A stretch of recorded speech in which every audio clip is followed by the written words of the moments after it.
My husband slept with his mistress on the day we sent our daughter to God. What I uncovered next left him truly cornered. The day of my daughter Grace's funeral was painted in muted grays. The clouds hung low, as if the sky itself mourned her loss.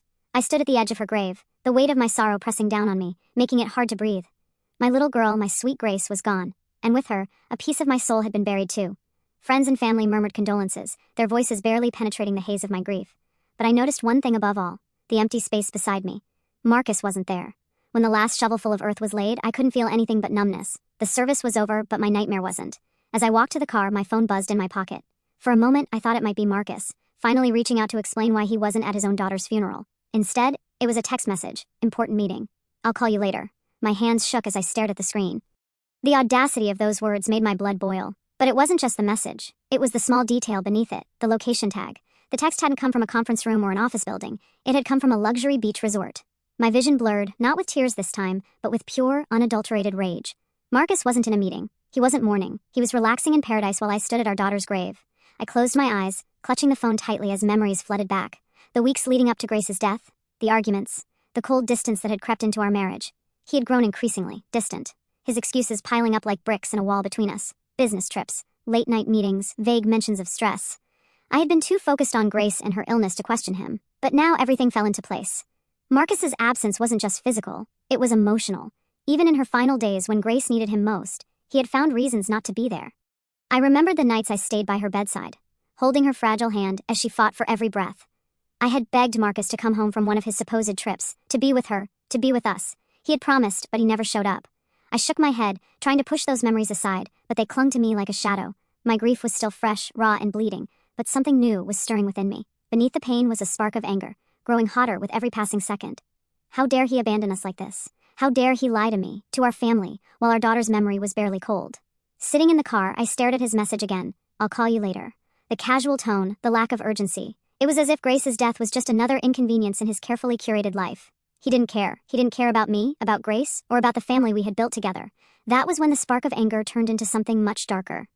As the car rolled away from the cemetery, I clenched my fists and forced myself to focus. My tears had dried, and in their place was a cold determination. If Marcus thought he could walk away from this unscathed, he was wrong. If he thought he could betray us and still live his perfect little life, he was delusional. He had taken so much from me already, but I wasn't going to let him take anything else, not without consequences. The drive home felt endless, but it gave me time to think, to plan. I replayed every moment of the past year in my mind, searching for clues, for cracks in Marcus's facade. The late-night phone calls, the sudden expenses, the constant excuses. He had been building this web of lies for months, maybe even years, and I had been too distracted by Grace's illness to see it. But now, with the clarity that only rage can bring, I saw everything. When I arrived home, the emptiness of the house hit me like a punch to the chest. Grace's room was just as she had left it, her toys neatly arranged, her favorite blanket folded at the foot of her bed. I couldn't bring myself to go inside, so I closed the door and leaned against it, tears threatening to fall again. But I couldn't let them, not now. I needed to stay focused.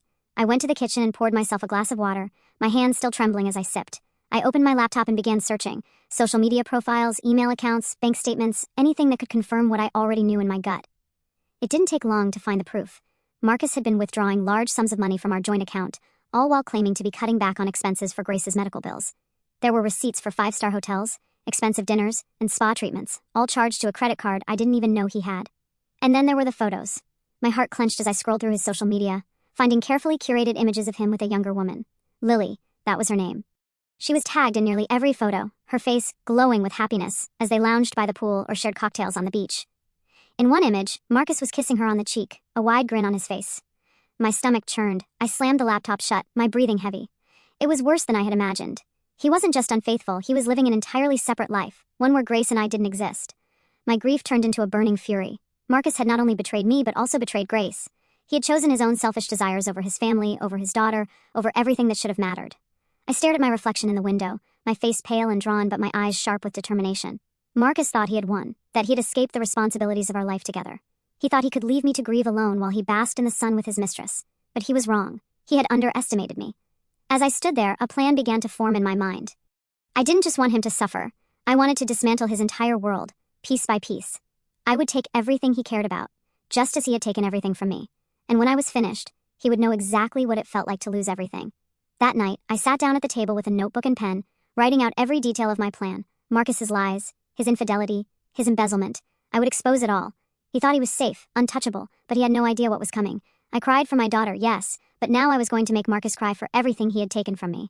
I stared at the notebook in front of me, the plan taking shape with every stroke of my pen. Marcus had built his life on lies, but those lies would be his undoing. Every betrayal, every selfish decision, every dollar stolen from our family, it was all fuel for the fire I was about to ignite. The first step was simple: gather evidence. I couldn't confront him without proof, not just for my own satisfaction, but to ensure there was no way he could wriggle out of the consequences. I opened my laptop again, this time with a clear focus. The financial records I had found earlier were just the tip of the iceberg. Marcus had been careful to hide his tracks, but not careful enough. I started with our joint account. Over the past year, there had been multiple withdrawals labeled as business expenses. Each transaction was sizable, often leaving me scrambling to cover Grace's medical bills. I had believed him when he said the money was tied up in investments or that it was being used for her treatments. Now I knew better. Cross-referencing the withdrawals with receipts I found in his emails, I realized most of the money had been spent on luxury hotels, fine dining, and high-end boutiques. It wasn't hard to guess who had been enjoying those luxuries with him. But the money wasn't the only thing he'd stolen. He had taken time, precious moments that Grace and I could never get back. As I scrolled through his emails, I found excuses he had sent to colleagues, canceling meetings to extend his trips. Meanwhile, I had been sitting by Grace's bedside, holding her hand and telling her everything would be okay. I clenched my fists, my anger boiling over again. Still, I needed more. Marcus was slippery, and I knew he would try to deny everything unless I had undeniable proof. That was when I decided to bring in someone who could help me dig deeper, a private investigator. I'd never done anything like this before, but desperation and determination made me bold. I found a local investigator online, a woman named Eleanor with glowing reviews for her discretion and thoroughness. When I called her, I kept my voice steady, though my heart pounded in my chest. "I need help uncovering my husband's secrets," I said, my words clipped and direct. Eleanor didn't ask unnecessary questions. She simply assured me she would find what I needed and set up a meeting the next morning. I met Eleanor in a quiet cafe. She was sharp-eyed and professional, with a calm demeanor that immediately put me at ease. As I laid out what I already knew, his affair, the financial discrepancies, his absence at Grace's funeral, her expression remained neutral, but I could tell she understood the gravity of the situation. "I'll dig into his financials, track his movements, and see if there's anything else he's hiding," Eleanor said, jotting notes in a small leather notebook. "It might take a few days, but I'll get you what you need."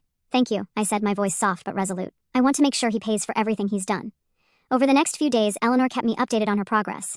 Each phone call brought a new revelation, each one more damning than the last. Marcus wasn't just spending our money on vacations and gifts for Lily, he had been embezzling from his own company. According to Eleanor's findings, he had been siphoning funds from his business accounts, covering his tracks with false invoices and fake vendors. It was a house of cards, waiting to collapse, and I intended to be the one to push it over. But it wasn't just the financial betrayal that cut deep. Eleanor also uncovered emails between Marcus and Lily discussing their plans to move abroad together. He had been setting the stage to leave me entirely, abandoning the life we had built, and starting fresh with her. One email in particular made my blood run cold. In it, Marcus had written, "Once everything is finalized, we'll never have to look back. She'll never see it coming." He meant me. I sat in my kitchen that night, staring at the email printout in my hands. The audacity, the cruelty, it was almost too much to comprehend. Marcus hadn't just betrayed me, he had plotted to erase me from his life entirely. But if he thought I would sit back and let him win, he was sorely mistaken. With Eleanor's findings in hand, I began the next phase of my plan, building the trap. I needed to make Marcus believe he was in control, that his lies were still working. I couldn't confront him yet, not until the timing was perfect. So I sent him a carefully worded text. "I've been thinking about us. I know we've been distant, but I want to talk. Can we meet at the vacation home next weekend? I think we need some time to reconnect." I stared at the screen, waiting for his reply. It didn't take long. "Of course I'll be there," he wrote, his tone casual, as if nothing had happened. The irony wasn't lost on me. He thought he was manipulating, stringing me along while he pursued his selfish desires. But the truth was, I was the one pulling the strings now. In the days leading up to our meeting, I worked tirelessly to ensure everything was in place. I gathered every piece of evidence Eleanor had uncovered, bank statements, emails, photos, and organized them into a folder. I also contacted an attorney, someone who could advise me on my legal options once I confronted Marcus. But I wasn't just thinking about legal consequences. I wanted Marcus to feel the weight of his actions, to understand the pain he had caused. That was why I prepared something extra, a video montage of Grace. Her laughter, her smiles, the moments we had shared as a family before everything fell apart. I wanted him to see what he had thrown away. The night before our meeting, I sat alone in the living room, staring at a photo of Grace on the mantel. Her bright eyes and mischievous smile seemed to mock me, reminding me of everything I had lost. But as the tears threatened to spill again, I straightened my back and took a deep breath. This wasn't just about revenge, it was about justice, for Grace, for me. Marcus had taken so much from us, but now it was my turn to take something from him. And when I was finished, he would know exactly what it felt like to lose everything. The drive to the vacation home felt surreal, like walking into the mouth of a storm I had meticulously crafted. The ocean stretched endlessly to my right, its rhythmic waves a stark contrast to the tempest brewing inside me. When I arrived, the house felt different, too quiet, too perfect, as though it was holding its breath for what was about to unfold. I parked the car, stepped out, and inhaled deeply. This place had once been a sanctuary for our family, a retreat filled with Grace's laughter and the warmth of togetherness. Now it felt like a stage for retribution, a battleground where the truth would finally destroy the facade Marcus had built. Inside, I moved with purpose. The folder of evidence Eleanor had compiled was heavy in my hands, not just in weight, but in meaning. I opened it on the dining table, spreading out the incriminating documents like pieces of a puzzle: bank statements, emails, photos of Marcus with Lily. Each one was a dagger aimed at the heart of his lies. I had also brought something personal, something that would pierce deeper than any financial or legal evidence: the video montage of Grace. I connected my laptop to the television and queued it up, pausing on the first frame, Grace beaming at the camera, her eyes full of life. Marcus would see it, and he would feel the depth of what he had lost, not just his daughter, but his soul. When everything was in place, I sat down at the kitchen island and poured myself a glass of water. My hands trembled slightly as I gripped the glass, the enormity of what I was about to do settling over me like a heavy cloak.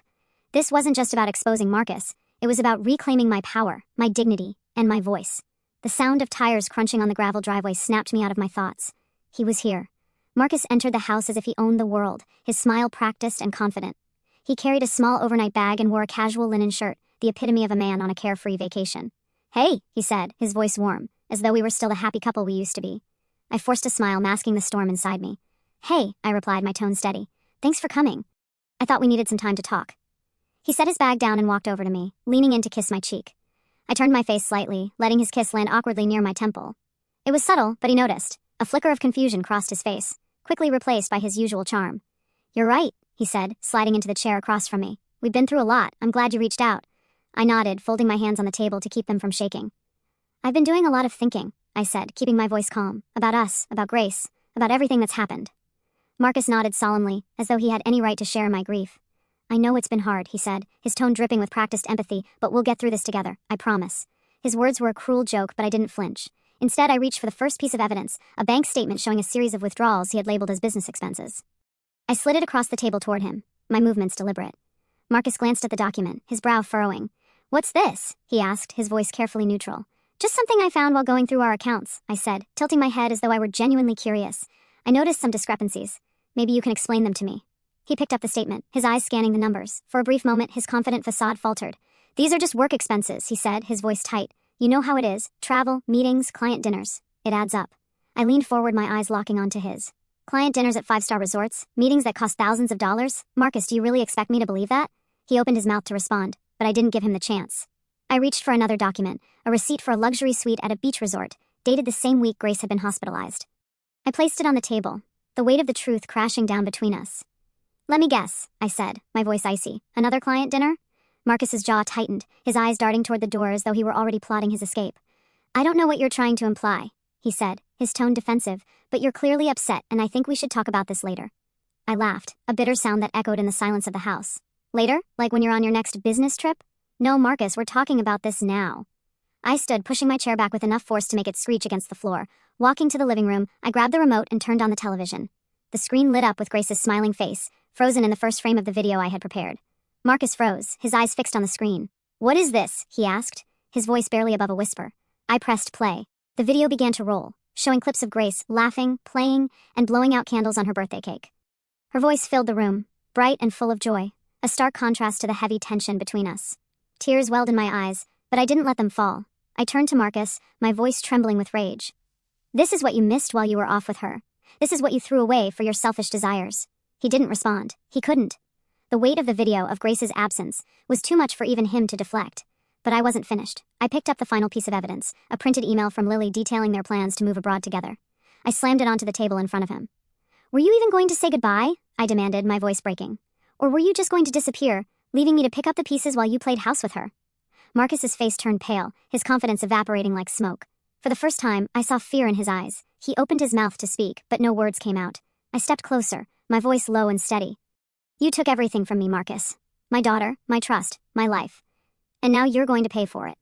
The silence that followed was deafening, broken only by the sound of Grace's laughter still playing on the screen. Marcus looked at me, his expression a mixture of guilt, anger, and panic. He had no idea what was coming next. The air between us felt heavy, a suffocating mixture of tension and unspoken truths. Marcus sat frozen, his face pale as the weight of the evidence I'd laid before him sank in. The laughter of our daughter still echoed softly from the television, a cruel reminder of everything he had turned his back on. I crossed my arms, my gaze unwavering as I stared him down. Say something, I demanded, my voice low and sharp. You always have something to say, Marcus, so explain this to me. Explain how you justified abandoning your daughter while she was dying. He swallowed hard, his Adam's apple bobbing. I didn't abandon her, he said finally, his voice trembling.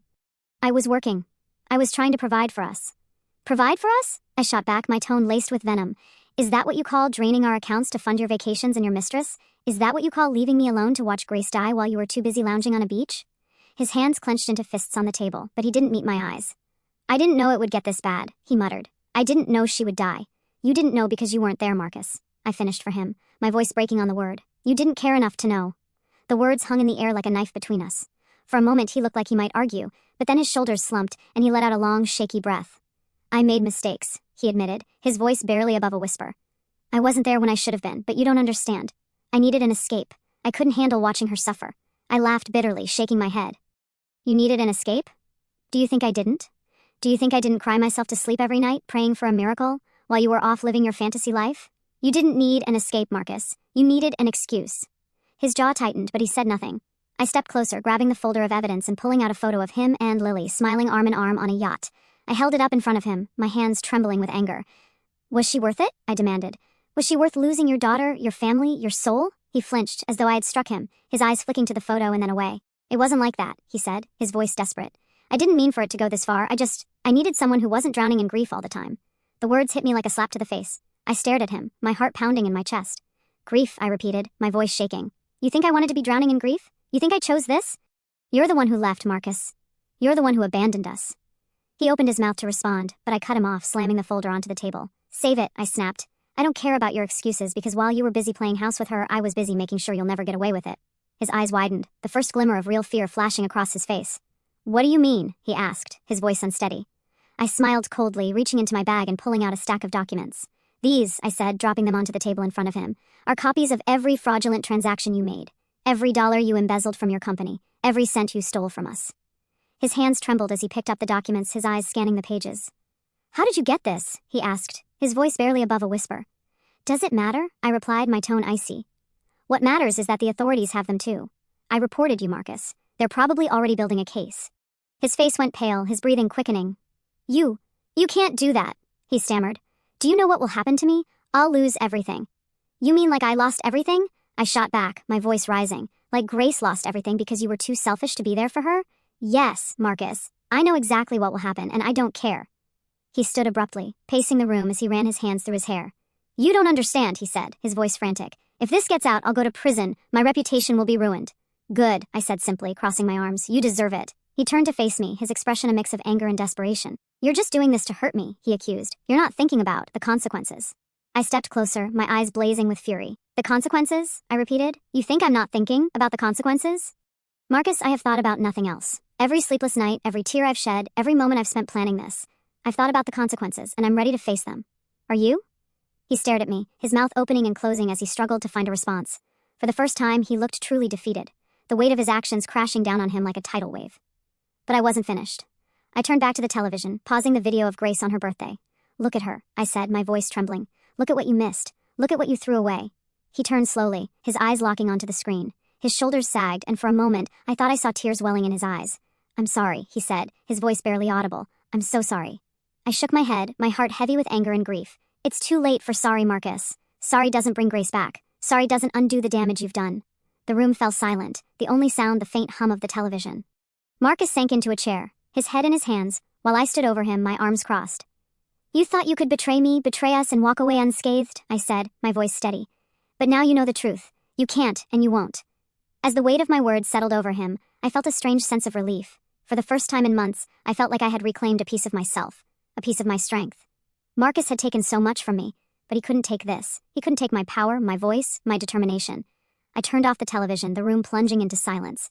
We're done here, I said, my voice firm. You can leave. But don't think for a second that this is over. Marcus looked up at me, his eyes filled with a mixture of guilt, fear, and something else. Something I couldn't quite place. But I didn't care. This wasn't about him anymore. This was about me, and I was just getting started. Marcus didn't leave immediately. He sat slumped in the chair, staring at the folder of evidence as though willing it to disappear. His once confident demeanor had dissolved into a pitiful display of defeat and denial. I stood by the window, my arms crossed, watching the waves crash against the shore in the distance. For so long, Marcus had controlled the narrative of our lives. Now that control was mine. "You should go," I said, breaking the heavy silence, my voice cold and unyielding. He looked up at me, his eyes hollow. "Please, let's talk about this," he pleaded. "We can fix this. Fix us." I turned to face him, my expression unflinching. "There's no us, Marcus. There hasn't been for a long time. And now there's no fixing this either." He stood, gripping the edge of the table as though it were the only thing keeping him upright. "What are you going to do?" he asked, his voice trembling. "Ruin me? Destroy my life?" I tilted my head, a humorless smile tugging at the corners of my mouth. "I'm not ruining your life, Marcus. You did that all on your own. I'm just making sure everyone else sees it." He opened his mouth to respond, but I held up a hand to stop him. "Don't," I said. "Just leave." With that, I turned away, my resolve unwavering. I didn't watch as he gathered his things and left. The sound of the door closing behind him was enough. I stood in the quiet aftermath, letting the tension seep out of my body. The first battle was over, but the war was just beginning. The next morning, I got to work. Marcus had underestimated me for years, treating me like a passive participant in our marriage, someone too blinded by love or duty to challenge him. But he had no idea what I was capable of when pushed to my limits. The first step was ensuring his professional downfall. I drafted an anonymous email to the board of directors at his company, attaching copies of the financial documents Eleanor had uncovered. The email was concise and damning, detailing his embezzlement and fraudulent activities. I didn't just send it to the board, I sent it to key stakeholders, investors, and even the company's legal team. There would be no way for Marcus to wiggle out of this one. As I hit send, a sense of satisfaction washed over me. Marcus had built his career on lies, and now those lies would unravel in spectacular fashion. It didn't take long for the fallout to begin. By the end of the day, news of Marcus's financial misconduct had spread like wildfire within his company. Eleanor, ever thorough, kept me updated on the chaos unfolding behind closed doors. "They're conducting an internal investigation," she told me over the phone. "It's only a matter of time before they bring in law enforcement." "Good," I replied, my tone steady. "Let them." Meanwhile, I made sure Marcus's personal life wasn't spared from scrutiny. I shared the photos of him and Lily with a carefully curated list of mutual acquaintances, friends, family, colleagues. The reactions were immediate and visceral. Messages flooded my phone, most of them expressing shock and outrage. People who had once admired Marcus now saw him for what he truly was. A selfish, deceitful man who had betrayed not only his wife, but also his daughter's memory. This wasn't just about revenge anymore. It was about ensuring he could never hurt anyone the way he had hurt me. 2 days later, I received the call I had been waiting for. A stern voice on the other end of the line introduced himself as Detective Reynolds, part of the task force investigating financial crimes in our city. He explained that they had received credible evidence of Marcus's embezzlement and were moving forward with an official investigation. "Thank you for bringing this to our attention," he said. "We'll be in touch if we need further information." I hung up, my hands trembling, not with fear but with a sense of vindication. For months, I had felt powerless, trapped in a web of grief and betrayal. Now I was the one holding the threads, and Marcus was the one caught in the trap. The day Marcus was arrested was both surreal and strangely satisfying. I watched from the window as 2 plainclothes officers approached him outside his office. He tried to maintain his composure, but the sight of him being handcuffed and led into a squad car was a moment I would never forget. My phone buzzed incessantly after the news broke. Friends and acquaintances shared articles and social media posts, their messages a mix of disbelief and morbid fascination. Marcus's name was plastered across headlines: prominent executive arrested for embezzlement, businessman's double life exposed in shocking scandal. I didn't respond to any of the messages. Instead, I sat in my living room, sipping tea and scrolling through the coverage. The photos accompanying the articles were unflattering. Marcus being led away in handcuffs, his face pale and drawn. It was poetic justice. A week later, Marcus called me from jail. I stared at the phone as it rang, his name flashing on the screen. For a moment I considered answering just to hear the desperation in his voice. But then I remembered Grace's laughter, the nights I had spent alone in the hospital, the cold emptiness of her funeral. I let the call go to voicemail. He called again the next day and the day after that. Each time I ignored him. I didn't need to hear his excuses or his pleas. I had given him enough chances, enough forgiveness. Now it was his turn to face the consequences. The media storm continued to rage, and I watched it all unfold from the safety of my home. Reporters camped outside Marcus's former office, eager for statements from his colleagues. Tabloids speculated about his relationship with Lily, painting her as a gold-digging accomplice. For the first time in months, I felt a sense of control over my life. Marcus had tried to take everything from me, but he had underestimated my strength, my resilience. I wasn't just surviving, I was thriving. As the weeks passed, I began to rebuild. I sold the vacation home, the place that had once been a symbol of our family but had become tainted by Marcus's betrayal. I donated the proceeds to a charity supporting children with terminal illnesses, a tribute to Grace's memory. Every decision I made, every step I took, was a reminder that I was more than the pain Marcus had caused me. I was a mother, a survivor, a woman who had reclaimed her power. The silence in my house was different now. It wasn't the suffocating stillness that had haunted me after Grace's death, or the heavy quiet that Marcus's betrayal had left behind. This silence was lighter, almost peaceful, as though the house itself was finally able to breathe again. Marcus was gone, his life in ruins, and I had made sure he could no longer manipulate or hurt anyone. The headlines about his trial had begun to fade, replaced by fresher scandals and fleeting news cycles. But for me, the echoes of his downfall remained. lingering like the scent of rain after a storm. I sat on the couch, staring at the flickering flames in the fireplace. The warmth should have been comforting, but a strange hollowness lingered in my chest. I had done what I needed to do, what I knew was right. Marcus deserved every consequence, every ounce of the public humiliation and legal retribution he faced. And yet, I couldn't ignore the faint ache that whispered in the back of my mind. It wasn't regret, no, I didn't regret exposing him, dismantling the empire of lies he had built on the foundation of our broken family. It was something else, a quiet realization that revenge, as necessary as it had been, couldn't mend everything. It couldn't bring Grace back or erase the scars Marcus had left on my heart. Justice had been served, but justice wasn't the same as healing. I let out a deep breath, running my fingers along the edge of the coffee table. A framed photo of Grace sat there, her smile radiant as ever. I picked it up, tracing the curve of her cheek with my thumb. "I hope I made you proud," I whispered, my voice barely audible. In that moment, I made a decision. It was time to move forward, not just for me, but for Grace. She had been my light, my reason for fighting through every storm. I couldn't let her memory be tied to the pain Marcus had caused. I needed to create something beautiful from the ashes of our past. The next few weeks were a whirlwind of change. I started by packing up the family home, boxing up memories that carried both joy and sorrow. It wasn't an easy process. Every room held fragments of a life that no longer existed. The laughter that had once filled the living room, the faint scent of Grace's favorite lavender shampoo in the bathroom, the small handprints she had left on the windows. But as painful as it was, it also felt liberating. Each box I sealed was a step closer to reclaiming my life, to shedding the weight of a house that had become more of a prison than a sanctuary. I reached out to a realtor, listing the house for sale. When the for sale sign went up on the front lawn, I felt a strange mix of emotions. Sadness for what I was leaving behind, but also hope for what lay ahead. Moving to a smaller, quieter apartment brought its own challenges, but it also offered a fresh start. The space was modest but warm, with sunlight streaming through the windows and a cozy nook by the bay window where I could sit with a cup of tea and read. It felt like mine, free from Marcus's shadow, free from the ghosts of our past. I started reconnecting with friends I hadn't spoken to in months, even years. Grief and betrayal had isolated me, but now I found solace in their company. We shared dinners, laughter, and stories that reminded me of the world beyond my pain. Slowly, I began to rediscover the pieces of myself that had been buried under the weight of loss. I also threw myself into new pursuits, things I had always wanted to do but never had the chance. I enrolled in a photography class, learning how to capture the beauty of fleeting moments.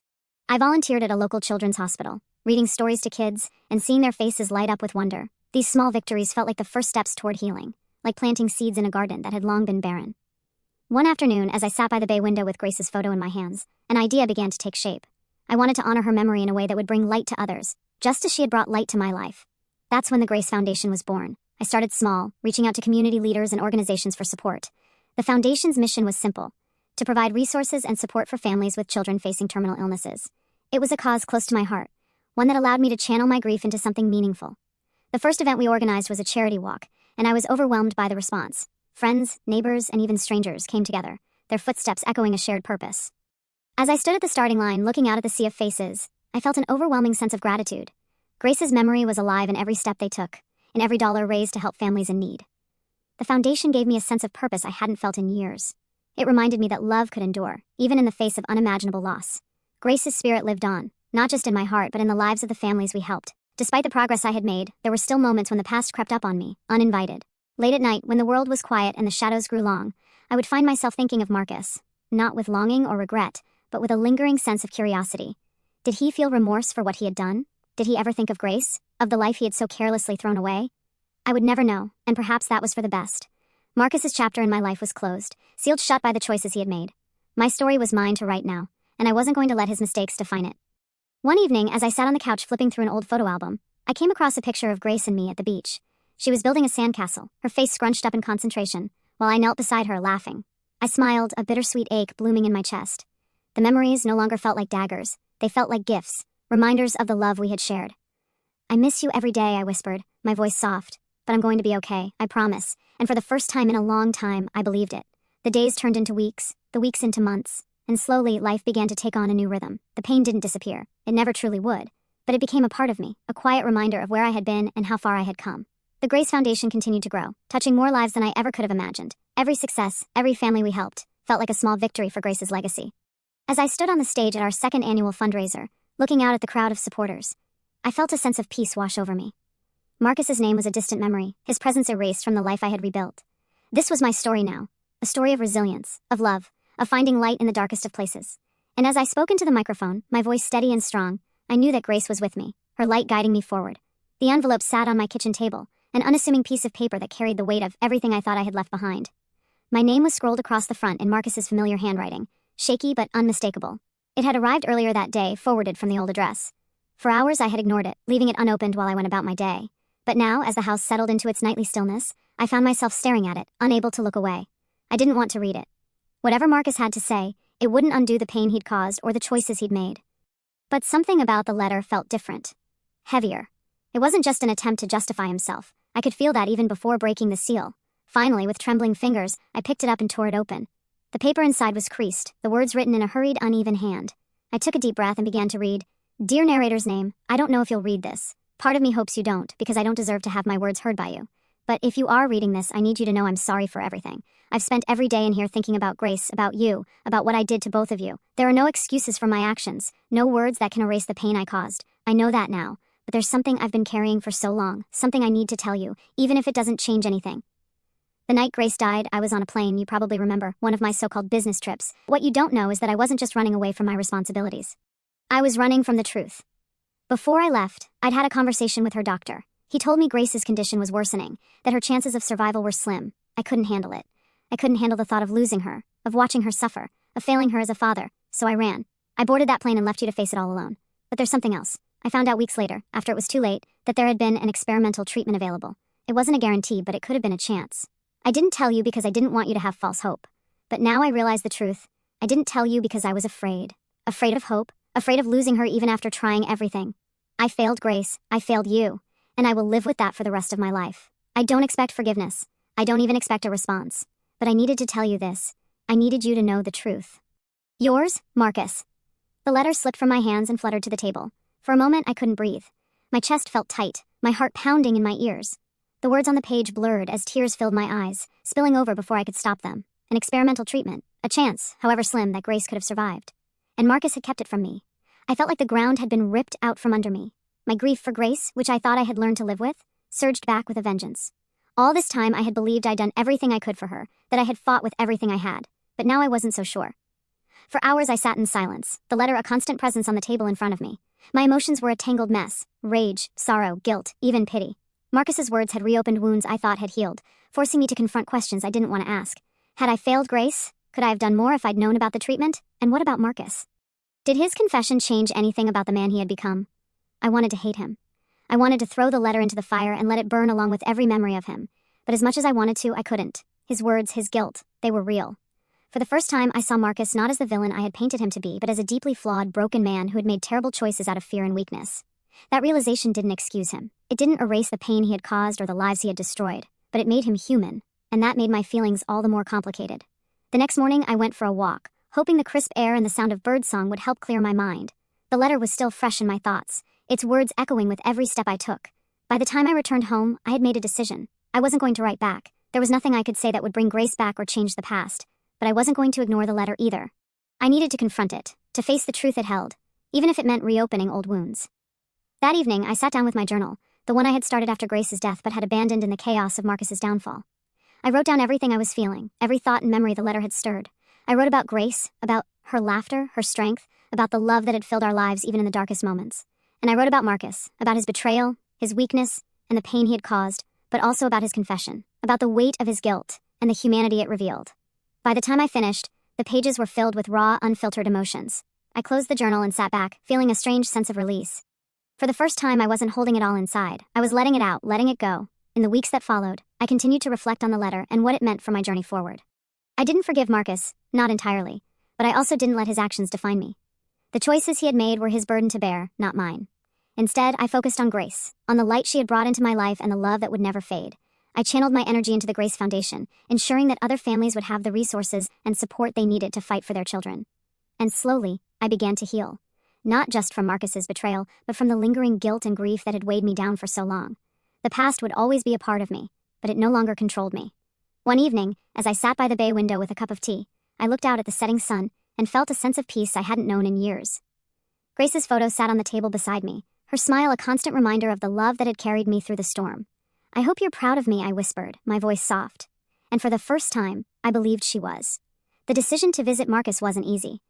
For weeks after reading his letter, I wrestled with whether seeing him face to face was even necessary. Part of me felt I had already moved on, that confronting him might dredge up pain I had worked so hard to bury. But another part of me, the part that had carried Grace's laughter and Marcus's betrayal in equal measure, needed to hear his explanation. Not for him, but for me. Closure wasn't something that would come neatly tied with a bow, I knew that. But this visit felt like the final thread I needed to cut before I could truly leave the past behind. The drive to the prison was long and quiet. The hum of the engine the only sound to accompany my thoughts. The landscape blurred by in shades of gray, the winter sky heavy with clouds. By the time I reached the facility, my nerves felt like a tightly coiled spring. I parked the car and sat for a moment, my hands gripping the steering wheel as I gathered my composure. Inside, the prison was sterile and cold. The sharp clang of metal doors and the echo of footsteps down the tiled hallways were unnerving, a stark reminder of where Marcus had ended up. The guard led me to a small visitation room with a table and 2 chairs separated by a thick pane of glass. A phone hung on either side of the barrier, the only means of communication. I sat down and waited. Minutes later, Marcus was led in, flanked by 2 guards. His appearance startled me. The man I had once known as confident, polished, and self-assured now looked frail and hollow. His face was gaunt, his hair streaked with gray, and his eyes carried a weariness I had never seen before. He shuffled to his seat, his cuffs clinking softly as he sat down. For a moment, we simply stared at each other through the glass. I picked up the phone first, the cold plastic pressing against my ear. Marcus hesitated, then lifted his own receiver. "You look good," he said awkwardly, his voice raspier than I remembered. I didn't return the sentiment. "Why did you write to me?" I asked, cutting straight to the point. He blinked, caught off guard by my directness. I needed to," he stammered. "I've been carrying that secret for so long, and I couldn't keep it to myself anymore. You deserve to know the truth." "The truth?" I repeated, my voice sharp. "You mean the truth about how you ran away from Grace when she needed you most? Or the truth about how you kept the possibility of a treatment from me because you were too afraid?" Marcus winced, the words hitting him like physical blows. "I know I failed her," he said, his voice cracking. "I failed both of you. There isn't a day that goes by that I don't regret it. Regret doesn't change anything," I shot back, my anger simmering just below the surface. "It doesn't bring her back. It doesn't undo the choices you made. So why now? Why confess after all this time?" His hands tightened around the receiver, his knuckles white. "Because I can't carry it anymore," he admitted. "Every night I see her in my dreams, her smile, her laugh. And then the look on your face when you realized I wasn't there. It haunts me. Narrator's name. It's my punishment, and I deserve it." I studied him through the glass, searching for any sign of manipulation, any trace of the man who had once lied so easily, but all I saw was a broken shell, someone crushed under the weight of his own guilt. And for the first time, I realized I wasn't angry anymore. I wasn't sad either. I just felt nothing. "I came here because I needed to hear it from you," I said finally. "I needed to know if you truly understood the damage you caused. And now I do." He looked up, his eyes meeting mine with a mixture of hope and despair. "Does that mean you forgive me?" The question hung in the air, heavy and unresolved. I thought about Grace, about the love she had brought into our lives, and about the pain Marcus had inflicted. Forgiveness was such a simple word, but it carried so much weight. "I don't know if I can ever forgive you," I said honestly. "But I can let go. I can move forward. And that's enough for me." His shoulders slumped, as though the words had both relieved and defeated him. "I understand," he said quietly, "and I'm sorry. For everything." I nodded, a small, almost imperceptible gesture. "Goodbye, Marcus." I stood, placing the receiver back on its cradle. Marcus watched me through the glass, his expression unreadable as I turned and walked away. I didn't look back. The drive home felt lighter, as though a weight I hadn't even realized I was carrying had been lifted. The gray skies seemed brighter, the road ahead clearer. Marcus's confession hadn't changed the past, but it had given me the clarity I needed to move beyond it. That evening, I sat by the bay window with a journal in my lap, writing down everything I had experienced at the prison. The anger, the sadness, the strange sense of closure. It all spilled onto the page, raw and unfiltered.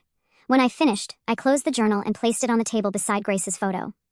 "I did it," I whispered, looking at her smiling face. I finally let him go.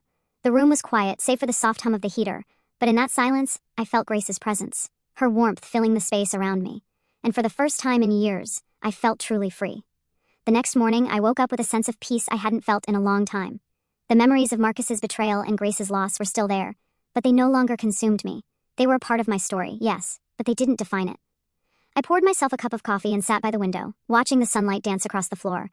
The world felt new, full of possibilities I hadn't dared to dream of before. I didn't know what the future held, but I knew one thing for certain: I was ready to face it, one step at a time. The days following my visit to Marcus felt like stepping into a new world, one where the ghosts of the past no longer had the power to hold me back. For years, my life had been defined by grief, betrayal, and the weight of unanswered questions. But now, for the first time, I felt truly unburdened.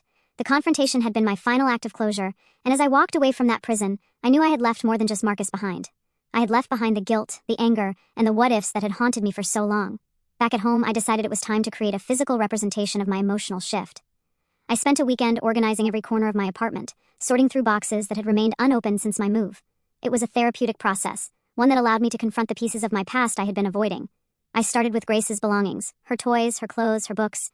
Each item was a bittersweet reminder of the joy she had brought into my life. I took my time, holding each piece and letting the memories wash over me. There was no rush, no need to push through the emotions. When I was ready, I carefully packed some of her things to donate, knowing they could bring comfort to another child. Other items, like her favorite bunny and the drawing she had made for me, I kept, placing them in a memory box I could revisit whenever I needed to feel close to her. As I worked, I felt a sense of lightness begin to settle over me. My apartment no longer felt like a temporary refuge, but a true home, a space where I could nurture new beginnings while honoring the past. With my physical space in order, I turned my attention to the future. The Grace Foundation had grown steadily over the past year, and I knew it was time to take the next step. Inspired by the letters and emails I had received from families we had helped, I began planning a new initiative, a mentorship program for parents navigating the challenges of caring for children with terminal illnesses.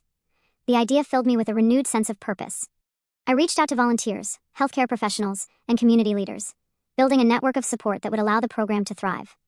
The work was challenging but deeply rewarding.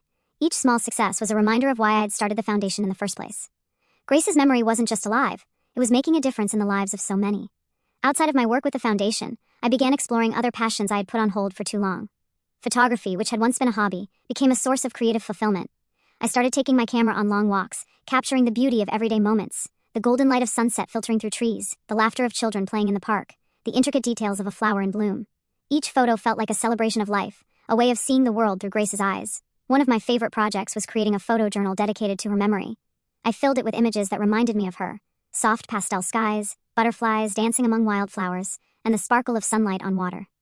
It was a quiet, personal tribute, one that brought me comfort and joy.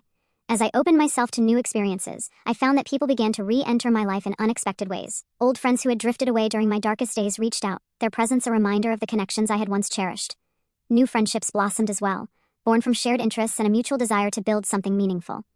One evening, I attended a community art event, hosted by a local gallery. It was a small gathering, intimate and welcoming, with people mingling over wine and discussing the pieces on display. I brought a few of my own photographs to share, unsure of how they would be received. To my surprise, the response was overwhelmingly positive. Strangers approached me with kind words and genuine interest, their encouragement sparking a confidence I hadn't felt in years. Among the attendees was a woman named Clara, an artist who specialized in mixed media. We struck up a conversation that quickly turned into a friendship, bonded by our shared love of creativity and a mutual understanding of loss. Clara had lost her partner to cancer several years earlier, and her art reflected her journey of healing. Through her, I found not only inspiration but also a kindred spirit, someone who understood the complexities of grief and the resilience it took to rebuild. As the months passed, I began to rediscover the simple joys of life. I allowed myself to laugh again, to savor moments of happiness without the guilt that had once overshadowed them. Whether it was sharing a meal with friends, dancing in the kitchen to Grace's favorite songs, or watching a sunrise with a cup of tea in hand, I embraced each moment as a gift. One particularly beautiful day, I took a drive to the beach, a place that had always held special significance for Grace and me. Standing at the edge of the water, the waves lapping gently at my feet, I felt an overwhelming sense of peace. The sky stretched endlessly above me, the horizon a reminder of the infinite possibilities that lay ahead. I closed my eyes and imagined Grace beside me, her laughter mingling with the sound of the surf. "Thank you," I whispered, the words carried away by the breeze, "for everything." In time, I began to imagine a future filled with possibility. The wounds of the past would always be a part of me, but they no longer defined who I was. I was stronger now, more resilient, and deeply grateful for the love that had carried me through even the darkest moments. Grace's memory was no longer a source of sorrow, but a wellspring of strength. Her light lived on in the work I did, the connections I nurtured, and the joy I allowed myself to feel. She had taught me the power of love, and that love would guide me as I continued to move forward. As I sat at my desk one evening, drafting plans for the foundation's next event, I glanced at the photo of Grace that hung on the wall above me. Her smile was as radiant as ever, a constant reminder of the love that had shaped my life. "I think we're doing pretty well, don't you?" I said aloud, smiling softly. The room was quiet, but in that stillness I felt her presence, warm and comforting. It was as though she was saying, "Yes, Mom, you're doing great," and for the first time in a long time I truly believed it. The story of my life wasn't over, it was just beginning. The pages ahead were blank, waiting to be filled with moments of love, joy, and purpose, and as I picked up my pen to write the next chapter, I felt ready to embrace whatever the future held. Because I wasn't just surviving anymore, I was living. The idea to expand the Grace Foundation had been brewing in my mind for months, but it wasn't until that quiet evening by the bay window, Grace's photo smiling down at me, that I truly committed to it. What had started as a local initiative to support a handful of families had grown into something much larger than I'd ever imagined.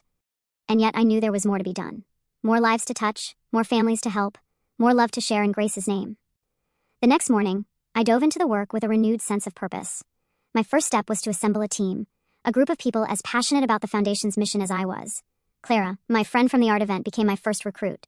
Her creative vision and personal experience with loss made her an invaluable addition. Together, we reached out to others in the community, building a network of dedicated volunteers, healthcare professionals, and advocates who shared our dream of expanding the foundation's reach.